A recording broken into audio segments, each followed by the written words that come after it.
आप देखी जा रही ननद जी झाड़ू लगा रही है महल में, फिर अब कब आएगी नहीं आएगी इसके लिए मैं उनके हाथों से जाली छीन ली, झाड़ू नहीं दे रही थी, मैं जबरदस्ती छीन लिए झाड़ू और रख दिए। बोले नहीं नहीं हम अपने महल के काम खुद में संभाल लूंगी। बहुत अच्छी, लेकिन अभी कुशल पूर्वक सो है ना? बहुत अच्छा है, खुश है। हाँ हाँ। आगे छीनरी के छौरी तू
आपको देखिए इतनी छोटे से लार पलार दुलार दिए हैं, आपको दया नहीं आता है? मैं मुझको दया कुछ नहीं, बहन से प्यारा तुम नहीं हो। बहन से फिर हम चले जाएंगे अपने मायके, तब सोइएगा।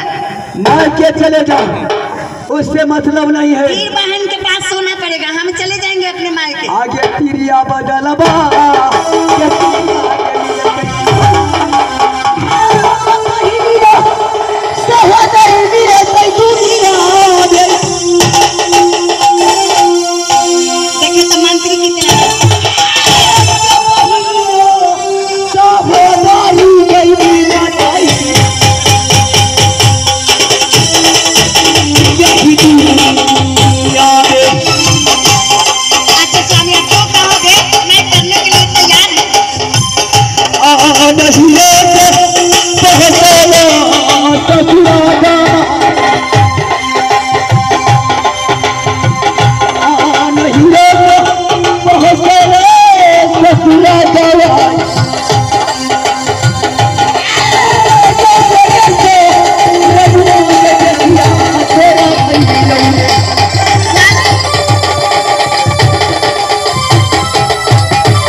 क्षमा करता हूँ, इसलिए तो कह रहे हैं आप जो आप कहोगे मैं करने के लिए ठीक है। तो मैं जा रहा हूँ, जाइए, आइंदा से ऐसा गलती नहीं। नहीं नहीं मैं बिल्कुल नहीं करूँगी। तो ठीक है चलो, ठीक है चलिए आगे भाग ले।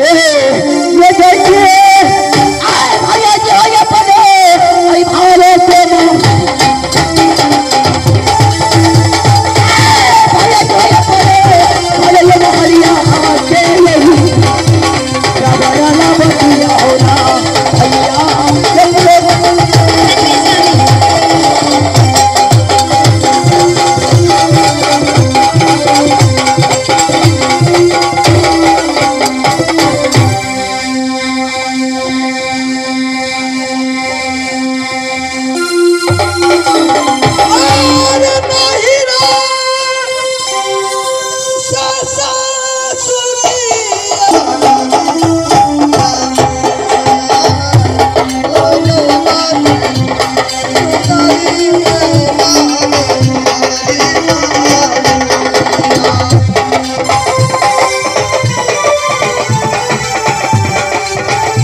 मालिक के अर्जी पर में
शरीर से सरकार ये 360 कोस हमार सासुर है, लेकिन किलोमीटर से नहीं नापियो। ये हम शरीर के बनल से शरीर में 360 को लकड़ी से शरीर तैयारी से बीच में